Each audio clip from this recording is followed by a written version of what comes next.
The topic is HIV, AIDS, an update from StreetWorks. And of course, we have with us the Executive Director of StreetWorks, Mr. RCrowder. Mr. Crowder, over the last few minutes that we have here, let's give you an opportunity to talk about some of the research and some of the activities that are currently underway dealing with this as an issue.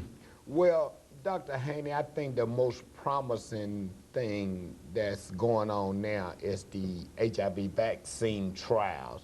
I think the only way we're going to eradicate this disease is through a vaccine.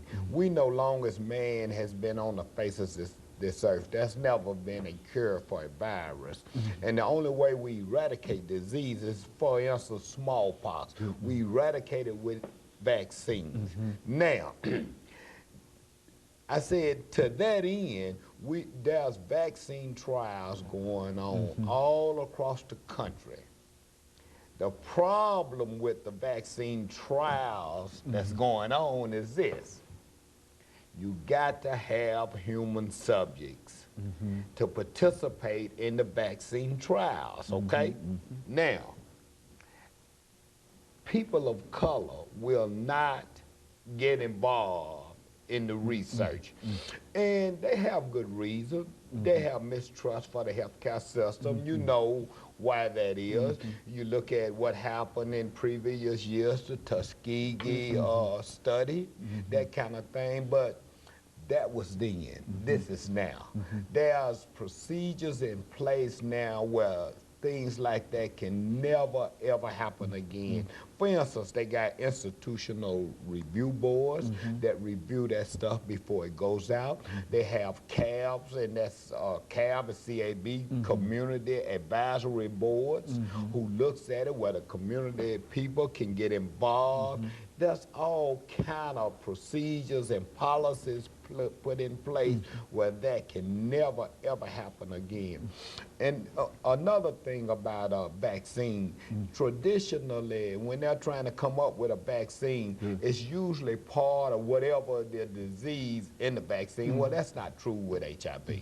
There's no parts of HIV in the vaccine trials, so a person cannot get HIV by participating in the vaccine trials. And I think that that's something that has to be emphasized, because one of the reluctance, I think, on the part of many people might be that if you become involved in these trials and you're given some kind of medication, that medication might bring about this whole issue. Well, that's not true. There's no HIV in the vaccine trials.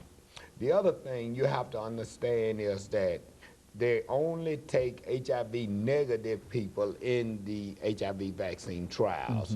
And these trials are, scientists right now think they've had over 1,200 volunteers.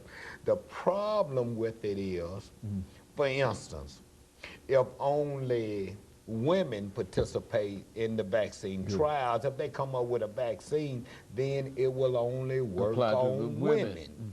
So they need people of all ethnic backgrounds, they need people of all sex, gender, race, everything. So if they do come up with a preventative vaccine, then it will work in all groups of people.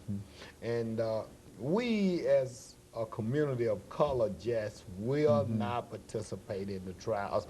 And I think that's because of history. But now, again, I must emphasize, that was then. This is now. Now, you're also saying, I think, that it was also said about another disease, diabetes, I think, that unless African Americans can participate in these trials, that if they do come up with a vaccine and there's no African American participation, there's no certainty that this particular vaccine will have an impact upon that group. And so it's, well, now, how do you, considering all of the difficulties and the history of it and the Tuskegee report and et cetera, how do you convince individuals of color to become involved in these trials? Again, community education. We put on an event not long ago called HIV Vaccine Awareness Day, in which we tried to educate our community of what's going on with vaccine trials, how they can get involved. you know, where they can get involved. All about vaccine trials. Everything that Everything. that would Everything. And these trials are being conducted. I think there's 20 vaccine trial units across the country. And Nashville is fortunate to have one involved. And we're StreetWorks is part of a big community education project, as I said, in conjunction with the National Institutes of Health, National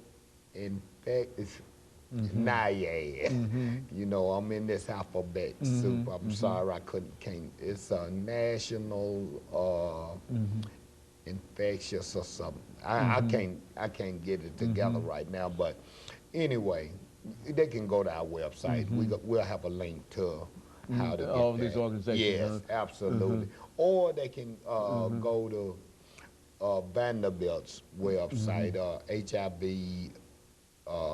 And I get those to you. Yeah, Make sure that we get that information But out. the fact is that unless African Americans participate in these trials, and if the only way that you are suggesting that this disease might be dealt with has to be some kind of vaccine, Absolutely. then if they do not participate in the trials, then they will not be able to receive the benefits of the vaccine. Absolutely. And they represent a larger proportion of the population in terms of proportion of the population than any other group. Absolutely. Well, now, what do you see as a solution? Now, the Tuskegee trials and all of these things have made it difficult to encourage folks to become involved.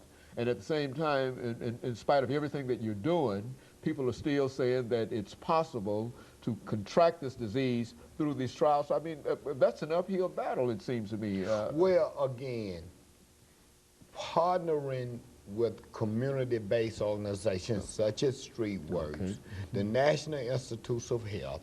This is something that didn't occur back when Tuskegee was going on. It's our job to educate our community. Again, and it's shows like this, getting the word out, letting people know there's no possible way of getting HIV from participating in the research. Again, if only white middle-class people participate in the trials, if they come up with a vaccine, it will only benefit that group of people. We have got to take a proactive lead in this. Again, we got to pull our head out the sand. It only means our butt is up in the air. We got to get involved. Otherwise, we ain't gonna have to worry about Tuskegee or nothing else. We just gonna eradicate our race ourselves. You know. So, Mr. Crowder, you see it as being that bad in terms of unless something can be done. Yes, in other sir. words, this disease, as we've said time and time again, is not going to simply go away. Is that what we said? It's not going to. Well, Dr. Haney, early on in the epidemic, we saw people who looked sick, who looked like death, and all of that. We're not seeing that anymore with the advances in the medicines and everything. People are living longer, they're looking healthier. And the fact of the matter is, you cannot look at anyone and tell if they're HIV infected. So people still are being misguided by what they seen early on. They're gonna be real skinny, they're gonna look sick, they're gonna be able to look at them and tell something wrong with them, and that's not happening. That's not the nature of that disease. No, absolutely not. So there's only one way you can tell if you're HIV infected. That is to get tested. So we have to get tested. We have to go into these HIV AIDS organizations, get the information, get educated. Again, I have to say it over and over and over again, knowledge is power. Call StreetWorks, 321-3344. We on Joe Johnson. We in Tony Sudicum. We out there. People want access to information for fear. Somebody say, oh, if you go in that office, they got AIDS. That's not it. Get over it. And so it's a real problem. It's a real problem. It's a real uphill battle that StreetWorks and all of these other Nashville Cares and all these organizations are working with, because are facing essentially the same issue. And First Response Center, let's mention Reverend Ed Sanders Metropolitan Interdenominational Church. They're doing a great job. Women, the organization Women. White Morley. Yeah. Okay, and of course, all of these organizations are working at trying to deal with the same problem. Of course, Mr. Crowder, let me thank you for bringing that excellent information by, and let us encourage our audience to tune in again next week for another informative edition of Comments. Thank you and good morning.